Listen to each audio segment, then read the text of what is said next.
드디어 나왔네요. 이번 영상은 그 1855년 메도 그랑크루 클래스의 그 등급이 제정됐을 당시에 그 2등급에 속해 있는 그 삐숑 롱구빌 바홍이라고 하는 그 샤도에 대해서 설명을 드리도록 하겠습니다.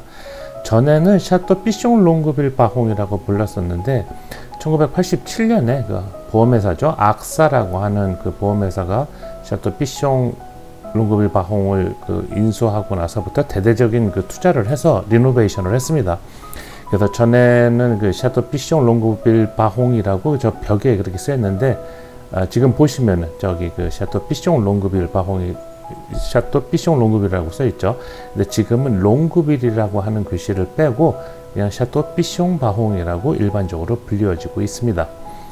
글쎄, 그 큰 회사가 인수를 하고 나서 그 롱구빌이라는 그 가문의 이름은 빼고 아무래도 그냥 그 와인 소비자들에게 쉽게 그 기억될 수 있는 그 샤도 삐숑 바홍이라고 이름을 바꾸지 않았나 싶습니다. 우선 오늘 영상은 그 전반적으로 그 건물이라든지 포도밭이라든지 대략적인 상황에 대해서 설명을 드리고, 앞으로 그 삐숑 롱구빌 바홍에 대한 뭐 양조라든지 그리고 안에는 어떤 재료들을 사용하고 있는지에 대해서 설명을 드리도록 할 거고요. 지금 이 사진을 보시면 왼쪽에 살짝 스치기는 했는데, 이 샤도 삐숑 롱구빌 바홍하고 그리고 맞은편에 있는 샤도 꽁테스트 라랑드라고 하는 곳이 있는데, 거기도 물론 그랑크루 등급의 2등급에 속해 있습니다.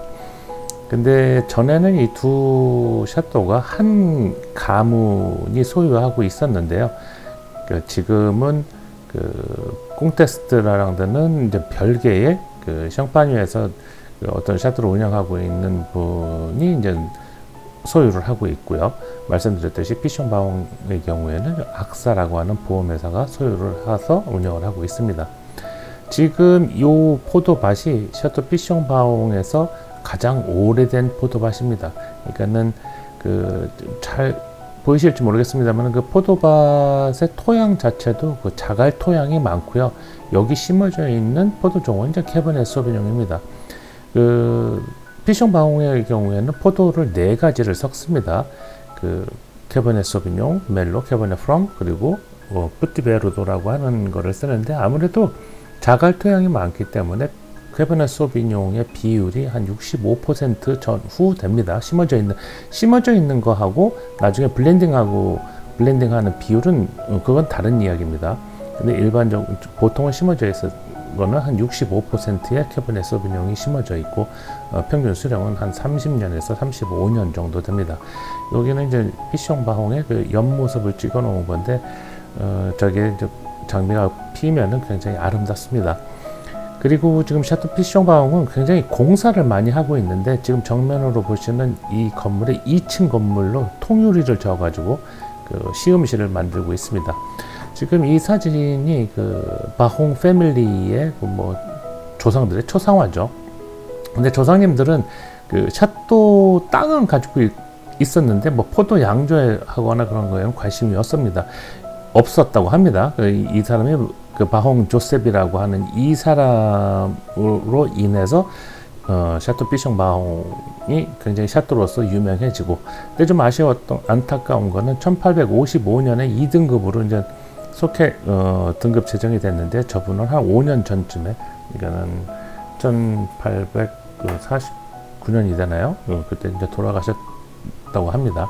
그리고 여기 이제 샤도 삐숑 롱구빌 꽁테스트 라랑드. 근데 이 샤도 이름은 아직도 그냥 이름이 길지만 그대로 샤도 삐숑 꽁테스트 라랑드라고 이름을 계속 사용하고 있습니다.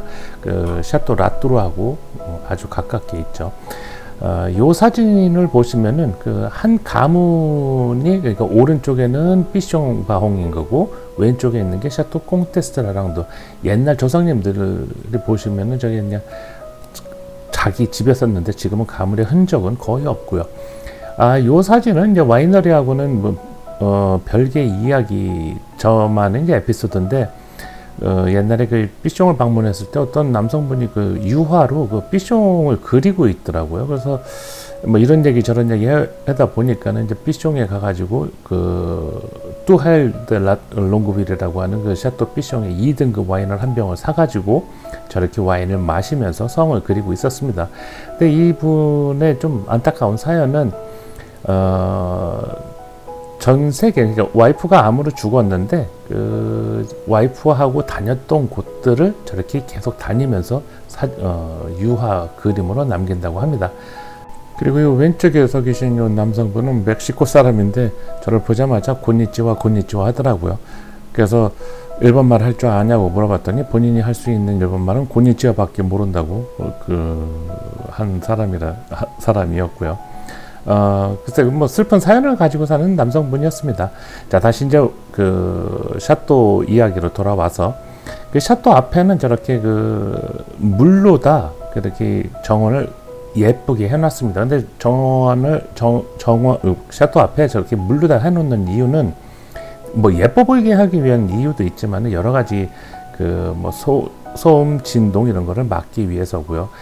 요거는 그 1년에 한 번씩 9월 달에 매독 마라톤 대회가 열립니다. 이 사람은 손흥민 번호하고 틀린 손을 유니폼을 입고 있네요.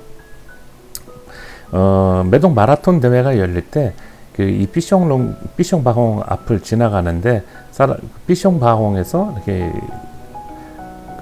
지나가는 그 마라토너들한테 계속 삐숑바홍의 그 세컨 와인인 레토헤 롱고빌이라고 하는 세컨 와인을 거의 뭐 여기 매독 마라톤 대회에 참가하는 사람들의 인원수는 뭐 8,500명에서 한 9,000명 정도가 매년 참가를 하는데 그 사람들을 그 세컨 와인을 계속 테이스팅 시켜주고요.